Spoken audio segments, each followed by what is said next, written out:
everyone. Welcome to the Weird World Podcast. My name's Carrie. My name is. It is. We're married.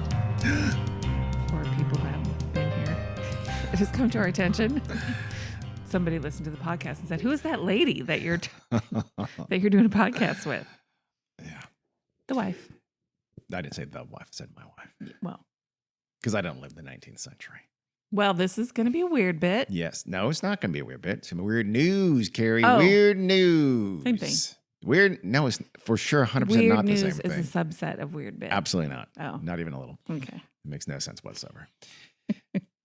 So it's good that you're familiar with the show. That's great. Not at all.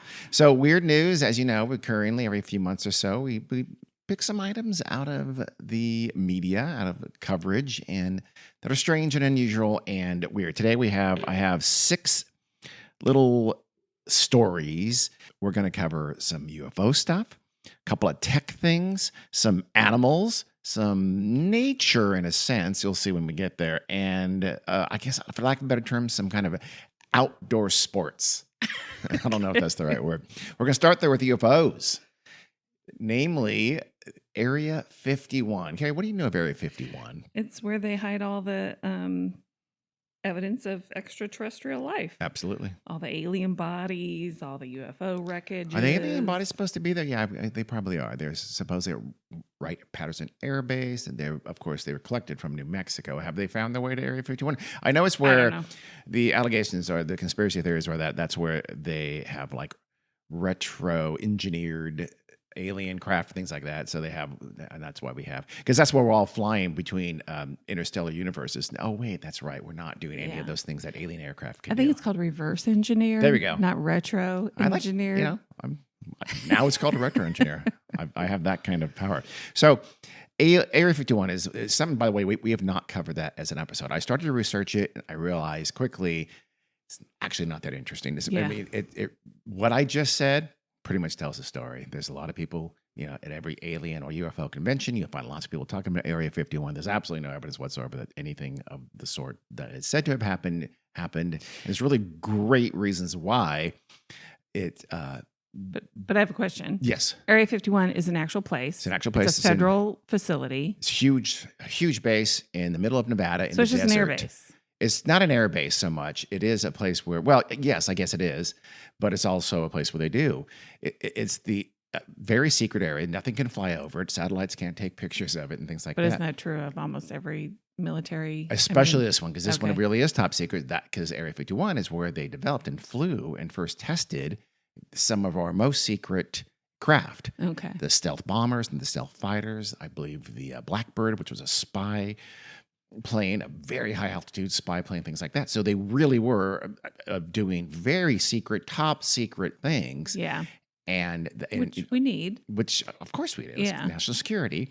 And so UFO conspiracists use that to say, oh, well, they're doing, they are keeping secrets. The people who work there are sworn to secrecy. They do really bust them in from Las Vegas. And, there's all this protocol, and they really will shoot you if you try to go on the site for, again, a pretty good reason. Yeah.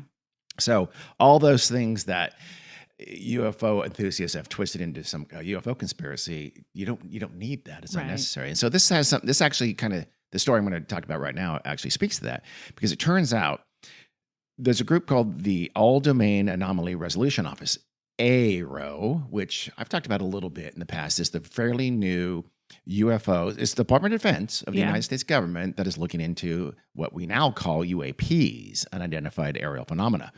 They've released reports, and they're essentially their task is really actually to take reports of UFOs, mainly though from government employees. People think it's just everybody can, but their real intention is government employees could like whistleblow to us or something like that, or just people in the Air Force or whatever, the Army, whatever, can send in their, hey, I saw something weird. Yeah. Look into it. They're not like a Project Blue Book, but they are trying to classify this and understand this, because there is some interesting phenomenon going on out there that could mean something like UFOs are real. We'll see. But in 2023, ARO had a retired colonel, of the U.S. Air Force come to them and make a little bit of a mission. He made a report to them. It's only recently been published and been released, but he told them that back in about 1980 or so, he had given some photographs to a bartender in this area, in that the area around Area 51. There's a couple of like Pahrump. I don't know if it doesn't say what city it was in. I assume it's probably in Pahrump. It's just the nearest decent sized town to Area 51. And the photos were like very suggestive of UFOs, like UFO, like the Air Force handling UFOs. Okay. Looked like UFOs. And so it became part of the lore. Those photos have made the rounds in the UFO conspiracy world. Well, in 2023, he of course admitted that it was intentional. This was part of the military's disinformation campaign to keep the classified stuff classified. And that's actually been an allegation from UFO folks for a long time. This is underlying current that, well, a lot of what the military says is disinformation. They mean it like, oh, well, it's disinformation in that they're lying about having UFOs. Really, the disinformation that the military would want to push is that, okay, yeah, no, it's UFOs because it's not a stealth bomber. Have you heard about a stealth bomber? I didn't think so. It must have been a UFO. There would be much more likely, at least they'd be motivated to push disinformation, encouraging people to believe in UFOs, because like I said, the Soviets can think, oh, it's just UFOs. It's not some amazing capability aircraft that the U.S. are testing. So that's essentially what he more or less admitted to. Of course, a UFO enthusiast is going to say, oh, that's the disinformation. He's pretending that he was doing non-UFO disinformation when really it's just more disinformation to cover up the truth. There's you can't argue with that because there's no, and here's the thing. I'm not saying it's for sure true. He could be lying. I don't know. No one knows. But it does make sense. The motivation makes more sense that way than it does with them, having bodies and things like that. Again, since we have zero capability, that if we are reverse engineering, we're doing a shitty job of it. Yeah. So the Pentagon, according to him, has repeatedly kind of pushed this idea. And here's what I found was the most interesting story in this article. Apparently, for decades, folks in the Air Force, some senior military officers at the Air Force would sort of haze new top-level commanders. You're brand new to a top-level command position. They would haze them by saying, okay, you're up at this level now, so you're inducted into this really, really secretive program. It's called Yankee Blue. You are now a member of Yankee Blue. And what Yankee Blue does is it protects the secrets about aliens and UFOs. We really do have them. If you and we have been reverse engineering alien craft. If you say anything about Yankee Blue in the rest of your life to anyone, including your spouse, your family, you're going to spend the rest of your life in a secret prison and don't even know you're there. And it was just a pretty mean-spirited way to screw with new commanders, new high-level officers. It's not true. There was never any such thing as Yankee Blue. It was complete fiction just to screw around with them. At some point, when they got to a high enough position, they had to find out that Yankee Blue is fake. I don't know. But anyway, interesting where the story is made up like that, but everybody who knew it was just a story dies, and everybody left over who's spreading it thinks it's real. That would be interesting. So apparently, it wasn't until 2023 when the Department of Defense finally said, knock it off. That's not okay. Stop doing that little hazing ritual. And it ended, and it was revealed shortly thereafter. So that is story number one. At least some of the lore of UFOs going back over 4 decades was passed around intentionally by military disinformation folks. Yeah. Which, again, is not, it shouldn't be considered surprising. Correct. I agree. Number 2, dogs. Let's call this the dogs of Chernobyl. Oh. This is a short one, but it's just really suggestive, but it is interesting because it possibly Chernobyl. Correct. You know what happened at Chernobyl? Nuclear mishap. Yes, a very serious nuclear mishap in 1986. It's in Ukraine, where they came as close as we've ever come to a true nuclear power plant meltdown. And it did have a massive radiation leak that potentially cause cancers downwind into Eastern and Central Europe for many years later. And what they did is they finally were able to build a massive containment concrete building over the facility and basically close it off. It's called the Chernobyl Exclusion Zone, the CEZ. Yeah. And it's the size of Yosemite National Park, a huge national park here in California. So it's just a huge area right in the middle of Ukraine. Wait, so they covered that entire area with concrete? They covered the facility, the plant. Okay. And then an area, there's a zone huge area around around it is now like no one goes in, no one comes out. They evacuated it pretty quickly and got everybody out of it and said, nope, and it's going to be a very long time. What's happened, though, is like, remember those old shows about life after people? Yeah. This is life after people. And what's happened is that the wildlife has flourished. Yeah. The forests are wonderful. Animals are doing fine. Yes, a lot of animals died, no doubt. But what's left behind is effectively radiation-resistant animals in a sense. Are there like fish with 3 eyes? Like there are some things. There's a frog that that is normally like a tan color and it's turned into a black color, they think, to add a layer of melanin that protects it from some of the radiation. Oh. So there has been some of these weird mutations. So wait, is the radiation levels supposed to... Oh, it's going to take it's going to thousands of years. I don't know. It's going to take a long time for that. I mean, maybe not that long. I don't know how long it's going to take, but it's going to take a very long time. Okay. It's already been, what has that been? That's been 30 or 40 years. Yeah. So it's been 41 years. So it's going to take a lot longer. This will be a great place to be an animal for a very long time. Some of these animals, in fact, a lot of these animals, maybe even thousands of them, are feral dogs. Yeah. They've now been feral for 4 decades because people weren't, for the most part, were evacuated immediately. It's like sirens go off and you're being told by loudspeaker, get out, don't even get your shit, including your dogs. So there's tons and tons and tons of feral dogs. They've been looking at these dogs and testing some of these dogs. A recent study tested 302 of these dogs and found some pretty amazing differences in their genetic codes and some mutations. And they compare them to dogs living just about 10 miles away in Chernobyl City who were not affected by the radiation. Mm-hmm. And the article I read doesn't go into a lot of the specifics of what exactly the mutations are, but they do appear to be different than other dogs, and it may even be speeding up their evolution in a sense. It's not a certainty. Yeah. And the scientists who said this is just God damn it, I can't say that word, suggestive.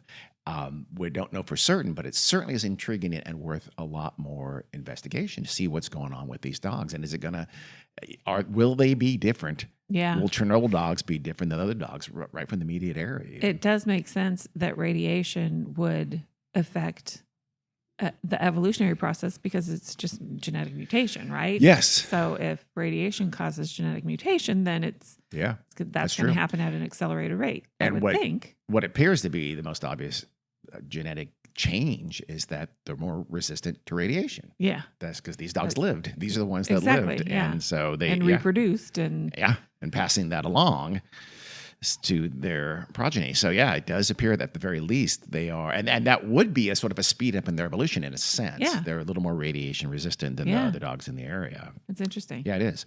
But again, just to be clear that this is really difficult science. You have to, kind of tease out a lot of variables in there. So it's not sure, but it is suggestive. And we'll learn more about it. We'll bring you the next, if we hear something about it, we'll tell you. See something, say something. That's our policy. Dean's monitoring the whole Chernobyl situation. I am. The Chernobyl dog situation.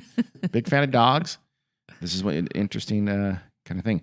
I wonder what kind of dogs. I mean, I think they're mostly those, scrappy looking feral dogs. I doubt there's many Chihuahuas or Shih Tzus or Lhasa Apsos left behind. It's sort of they tend to be like the scrappy mid-sized dogs. You don't see a lot of big, huge Newfoundlands or something like that, but you also don't see little, very diminutive dogs either. You tend to see those mid-sized dogs that just kind of that scrappy mutt. Did the article give any indication what breeds of dogs there were? No. All it commented pictures? was that Dalmatians, there are a lot of Dalmatians, but they all have broken hips. That's the only thing it said about that. No care. They didn't give any of that whatsoever. No, they didn't. So we turn now to Article 3, Item 3, Story 3, the gateway to hell. Did you know there's an actual gateway to hell here on Earth? And we know where it is, and we know how to avoid it. Yeah, there is, Carrie. There's a gateway to hell. Because I don't believe in hell. So I actual- don't believe there could be a gateway to it. Well, Carrie, hell, as we know, is below us, under the ground, in the middle of the earth. It's fiery. There's pits. There's apparently a guy named Satan or Lucifer or something like that. He has some minions named things like Beelzebub and Baal. And he does terrible things to people who deserve it and go there for the rest of eternity. That's hell. So I had to just explain hell to you. It seems like you would know that by now. It's a country of Turkmenistan. Do you know about Turkmenistan? Well, I've heard of it. It's one of the stands that came about from the split up of the Soviet Union. It's in Central Asia. It's a very secretive country. It's a very closed. It's one of those, there's essentially a dictatorship from one of the old Soviet era bosses, or at least that kind of a thing. And they have a lot of gas there, a lot of natural gas. Huge. I think the fourth largest natural gas deposits in the world. Wow. What happened, though, was back in 1971 in the old Soviet Union, they were digging for mining or exploring to untap some gas reserves. And unfortunately, it's in a place called the Karakum Desert. Huge, very dry desert in the middle of Central Asia. Not super hot, actually pretty cold. And these scientists who were drilling accidentally hit a massive underground pocket of gas and said, oh, shit. What should we do? This is going to release a ton of methane and gas into the atmosphere. Yeah. Hey, I have an idea. Let's light it in fire and just quickly burn it out. So they lit it on fire, and it's still on fire. I was going to say, it's been on fire burning since 1971. Oh my God. We'll show some pictures on the thing. I'll show you the best one right now. This is what it looks like. And I'll tell you in a second, it used to be much more impressive. So it just looks like a huge hole with literally massive flames coming out of it and it's very deep, by the way. So those flames are huge. So in the last 50 plus years, they haven't figured out a way to...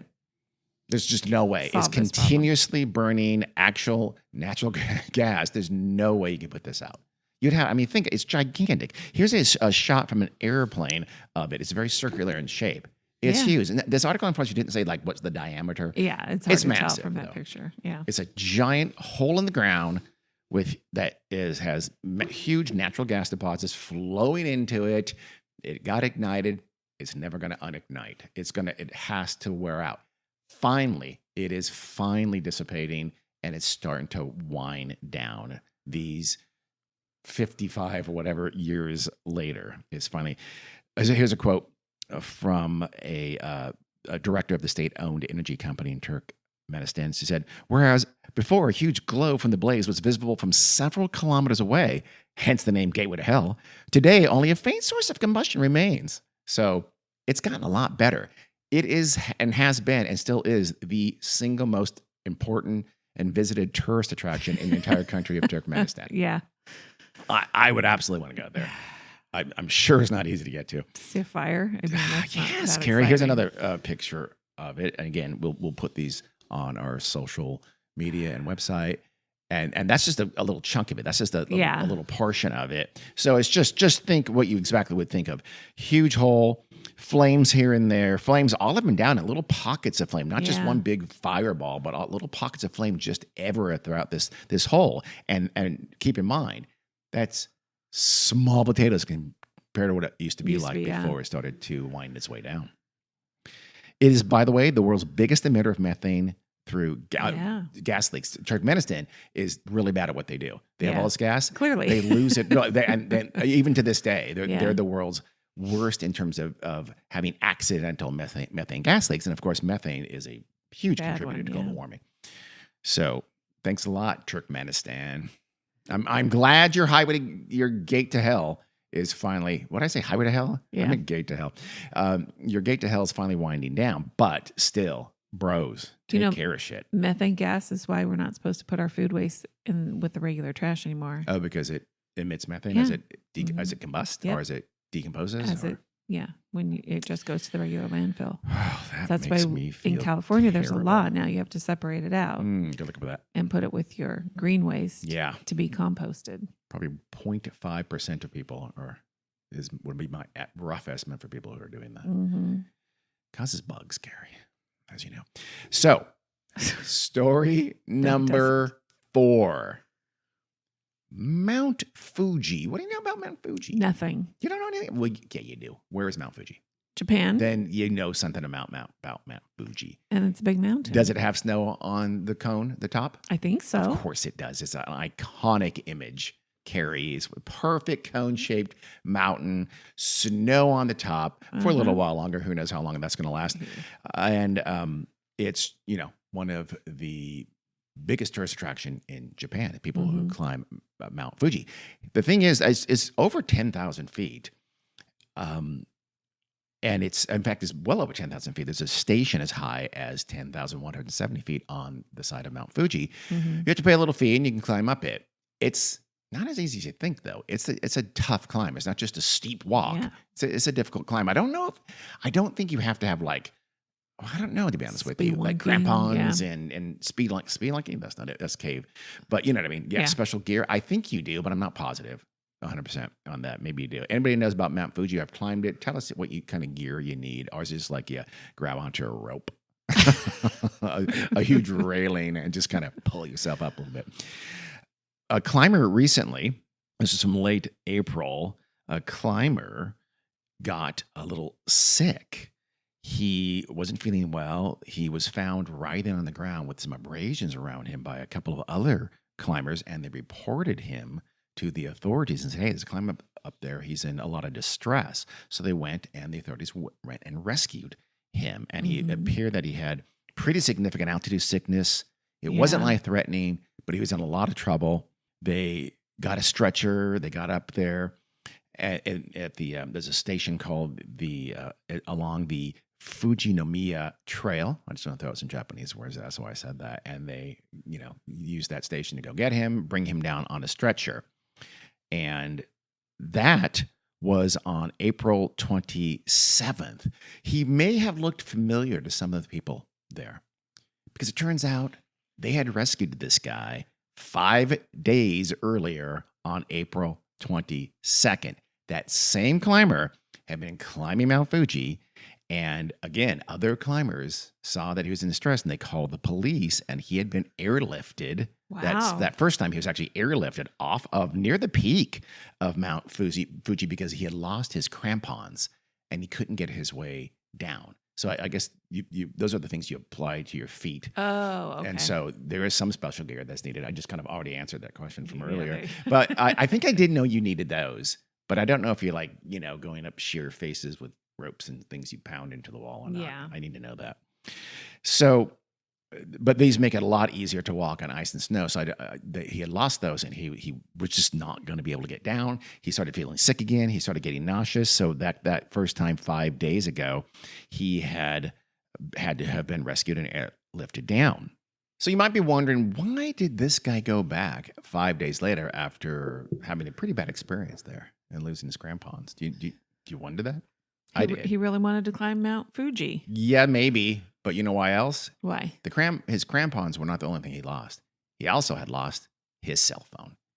He was back there to retrieve his cell phone off of near the top of Mount Fuji. Really? And he screwed up and he didn't make it a second time. Yeah. So dude has a horrible experience, has to be airlifted off a famous mountain, realizes he lost his cell phone up there, thinks he's going to find his cell phone up on the side of Mount Fuji, does it again, has to be rescued again 5 days later. It's a 27-year-old. He's actually Chinese, but he lives in Tokyo, and he was unnamed in this article. I guess I think they should have named and shamed him for that, but he... Yeah, just get a new cell phone, man. It's actually Mount Fuji. There's a season for it. It's usually from about early July into early September. So that was before the official main season that people climb Mount Fuji. So he's kind of doubly dumb, to be honest. What did you say? Was it May?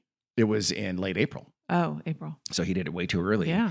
And hikers you have to make a reservation, you have to pay a fee. So I guess he's just doing it kind of illegally. Last year, 6 climbers died at Mount Fuji in July of 2024 alone. So it's not as simple and easy as you might think it is. And certainly he underestimated. I mean, don't mountain climbers die on every big mountain? You don't think of Mount Fuji. Mount Fuji is considered a pretty as mountain climbing goes, a pretty easy climb. It's not, again, it's this perfect cone shape to it. There's not a lot of these sheer ice rock walls and things like that. So story, I believe 4, or is this story 5? This is story 5, I think. And that is having fun or having nightmarish fun with ChatGPT AI technology. What's been happening apparently is that people with mental disturbance, people who are mentally a little bit problematic already, are getting on AI and using it as almost like a therapist or something like that, and it's making their situation massively, massively worse. It's causing people to have an unbelievable level delusion. So Rolling Stone did an article on this a little while ago, and these people have been, and there's been reports on Reddit and other places where people have said these terrible things are happening to like my husband, my wife, our children by using AI, using ChatGPT to talk to. And one of them was a 41-year-old woman. She was a mother. Her marriage ended abruptly when her husband started just engaging with ChatGPT. And what happened is that ChatGPT it wants to agree with you. Mm-hmm. It wants to just, it wants to tell you whatever is it that you want to hear for the most part. And so he started talking about, I don't know if he brought up conspiracy theory type stuff, but it just sent him immediately down the all-consuming, obsessive rabbit hole of conspiracy theory after conspiracy theory after conspiracy theory. And he just went, it doesn't say in this if there was already an issue with that. It seems like there wasn't. Because the wife is like, it came out of nowhere. All of a sudden, literally, he wasn't the same person. He was insane. And it was all from his conversations. He would stay up all night talking to ChatGPT. You'd think he would have had to have started it. You would think so, but not necessarily. Like ChatGPT. Tell me all you know about Pizzagate. One person said he was using ChatGPT to help him code, and it started talking to him about conspiracy theories. Apparently, at least according to this person, unprompted. That's weird. It is weird, but it's not. Why? It's not crazy. Because again, people don't realize this.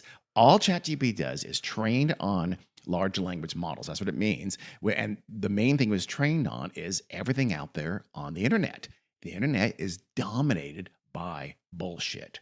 And so it's when you start talking about a topic, it's more likely because it's going out there and finding the thing that are most spoken about that dominate the words it's investigating. It's just an algorithm that finds probability of literally of words, of language. Yeah. And it's going to spit back at you what's out there, and what's dominated out there is a lot of nonsense, a lot of scary, absurd nonsense. I know because you don't experience it. It's I absolutely everywhere. Don't. It's dominant.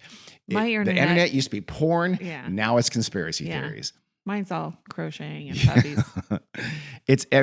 And so this guy just got worse and worse and worse, and they got divorced. Mm-hmm. And she met him at the courthouse to kind of finalize it. And just outside the courthouse, he started sharing these quote a conspiracy theory about soap on our foods unquote.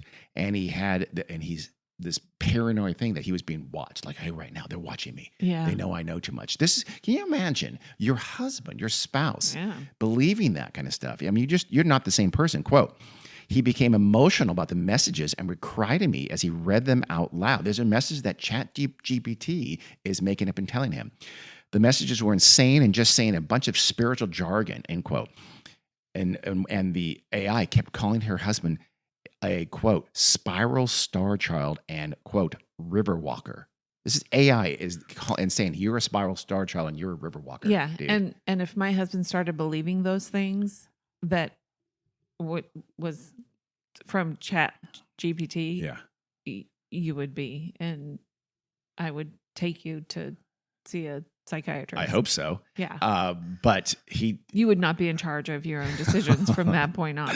So, I mean, it is spewing a lot of, it's not just that. In another instance, ChatGPT has given this man blueprints to a teleporter and some other sci-fi type things you only see in movies. It's portraying this as this is true. Yeah. This is, want to know how to make a teleporter? Here, I'll tell you.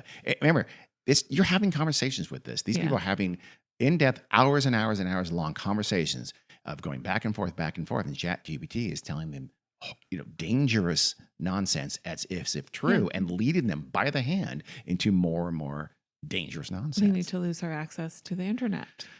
Or we do something about the dangerous nonsense on the internet. Quote, What? warning signs are all over Facebook. This man told Rolling Stone about his wife.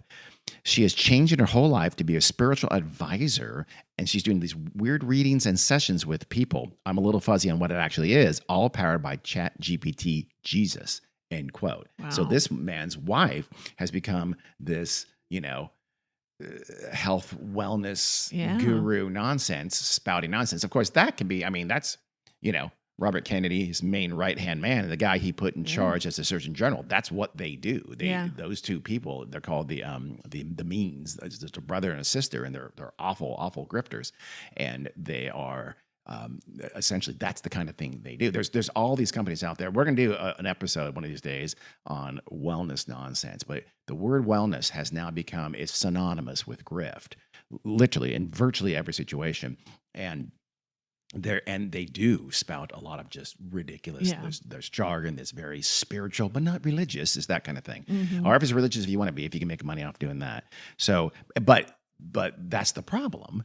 AI is facilitating that. It's easy because AI does half the job for you. That's insanely dangerous. We now live in a world where, just pure delusional lies are far likely. You're far likely to be exposed to that than actually any science, because that's what dominates the language. Think about it. The verbiage out there on the internet is dominated by bullshit. So these things, all they do is they go out and pick out the stuff that's most likely, that's most probable to be out there, and that's done by what dominates out there, and they're spitting it right back at you.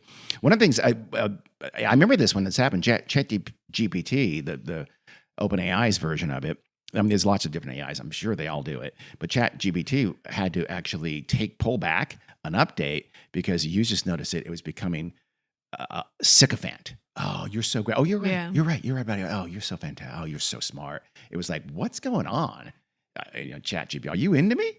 It would only flatter you and agree with everything you said. Yeah. And they had to actually pull it back and reverse that update because I like that positive affirmation ChatGPT a lot better. Yes, but what it does though is if you do have any kind of weird delusional things, it's gonna reinforce that with you. So it's dangerous. ChatGPT cannot think. The whole idea of artificial intelligence being intelligent is absolutely not true. It can't think. It can't reason. It just spits out what's out there and throws it back at you. It's not useless if you use it right, but it's easy to use wrong. It's easy to be very, very dangerous and to make a mildly bad situation much, much worse for some people, and it's happening all over the country right now. It's a misnomer, much like Tesla's full self-driving capability is a misnomer. What does that imply? Because that's going to lead to our sixth and last story, which is about Tesla. But full self-driving means you can just kick back and relax as that car drives for you. It cannot do that. Mm-hmm. It's a lie. It should not be allowed to be called that. It's literally a fraudulent naming of something. If you're selling me a car that has full self-driving, I'm going to naturally think it can do that. It cannot do that. Mm-hmm. That's, I don't know. I like I said, we've talked about it before. I think Elon Musk commits fraud and SEC violations daily, and that's one of them. And so recently, though, a new owner of a Tesla had an interesting experience in story number 6, Ghost in the Machine. I just made that up. Doesn't make any sense. It kind of makes sense. You'll see. So recently, a man, I'm not sure where this was. We'll see in a second here. There's a few, details that are missing on this one. But this guy, he wrote into, I think his original story found his way to Reddit. I'm not 100% positive. But anyway, he said, look, I just bought a Model S from a person, aftermarket, a resale of a Model S Tesla.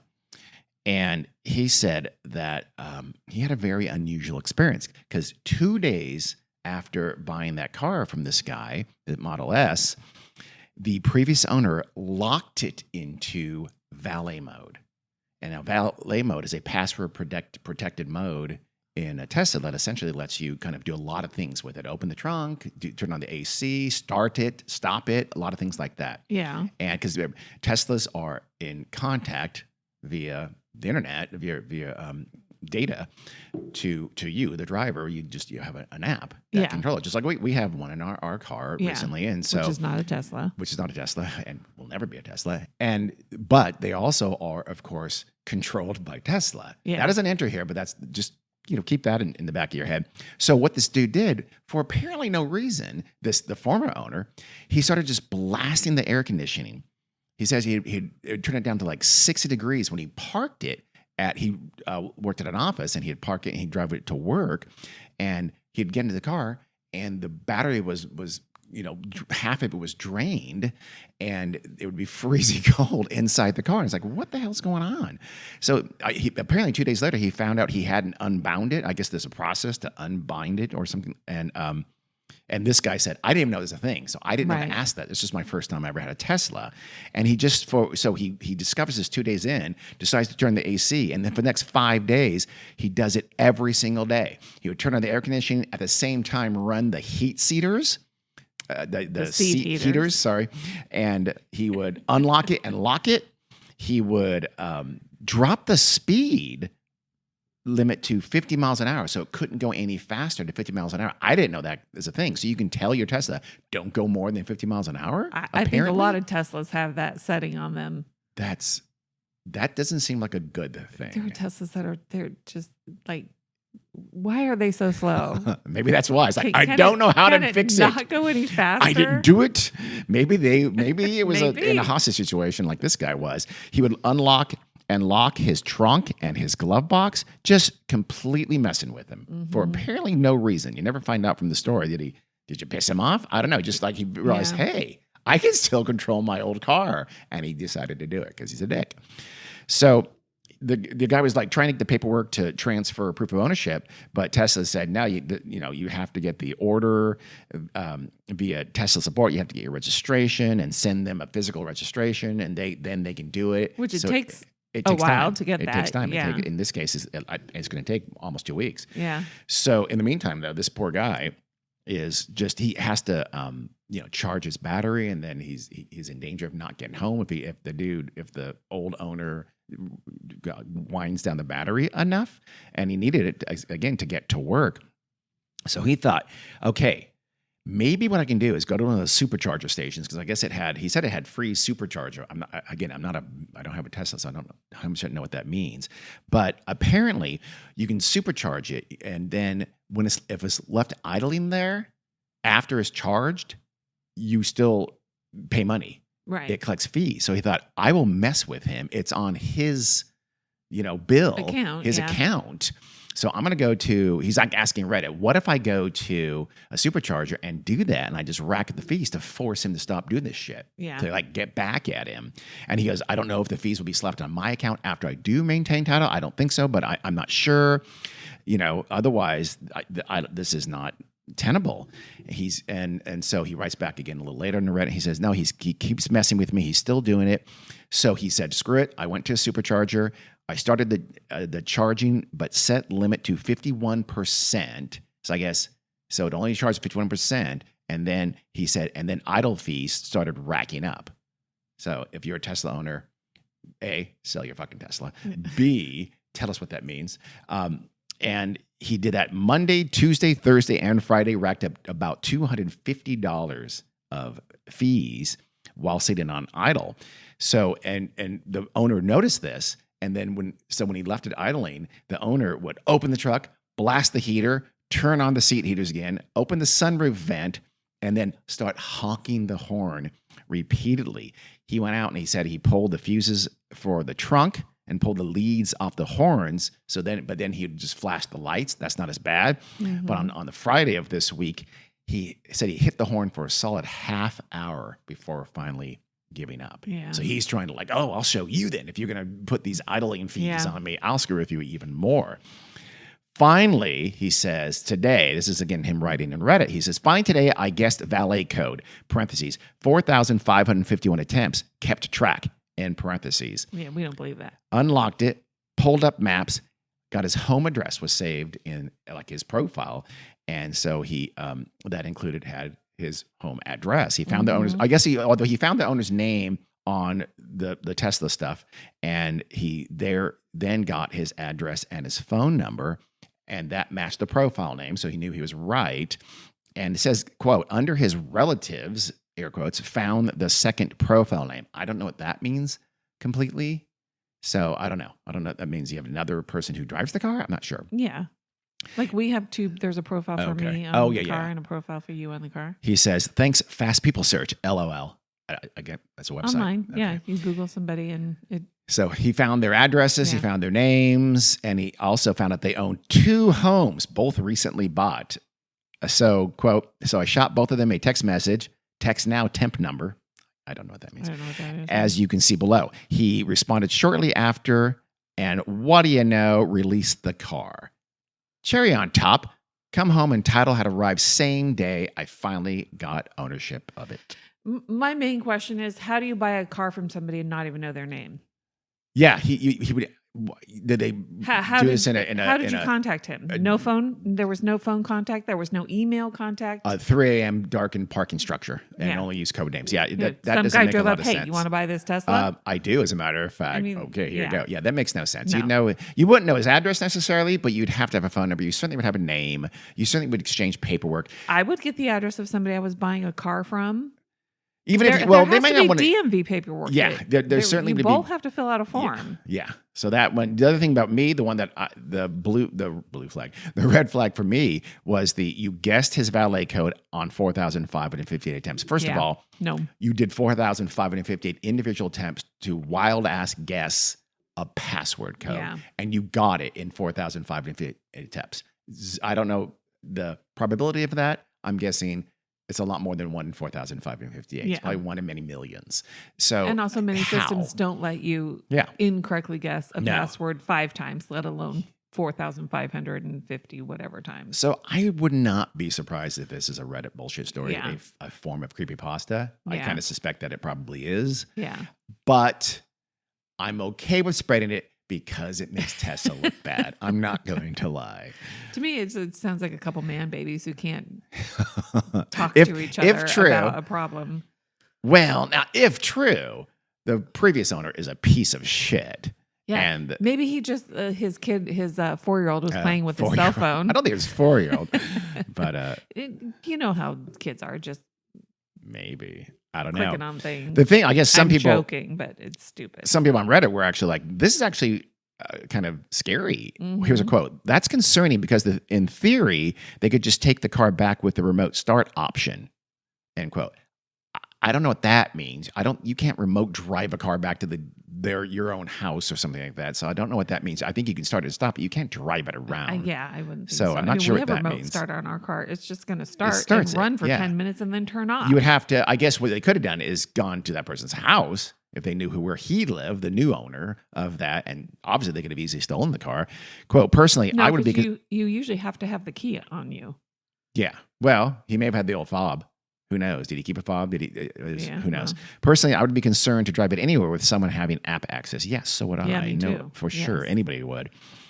So the moral of this story is, again, don't buy a goddamn Tesla. Although this is, who knows? Is this going to become the norm? Again, well, we mentioned it up front.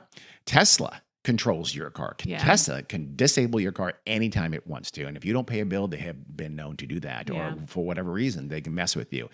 Are we coming to the world where, do you really own a car? Do you really? If someone else can control it, can turn it off, can disable it whenever they want, for whatever reason they want? Yeah. I don't know. That's a dangerous place to be. So, think about that. Before. I don't know if it's just Tesla. If folks know out there, are there other car companies out there that are doing that are maintaining control of your car? I know Tesla is famous for having full access to car. Like they will just push an update anytime they feel like, even if you don't want that update, because we all know most tech updates, you don't want them. They just do more harm than good. how many times have you looked in your phone and go, I wonder what happened to 6 goddamn apps that were on my phone? Oh, that's right. I got an update. They disappeared. So, oh, look, they turned on location device forever and that kind of thing. Oh, every time. So, more of the story by old cars like Sam and Dean in Supernatural. Sorry. I just have to make a Supernatural reference on every show. It's an obligation. That's it. That's our latest edition of Weird News. I hope you enjoyed them. If you have any weird news out there, tell us. Maybe we'll use it on the next Weird News episode. What? Nothing. Why are you looking at me like that? I'm sorry. Oh, my God. Carrie's giving me a weird look. Okay. Thanks for listening. Bye. Bye.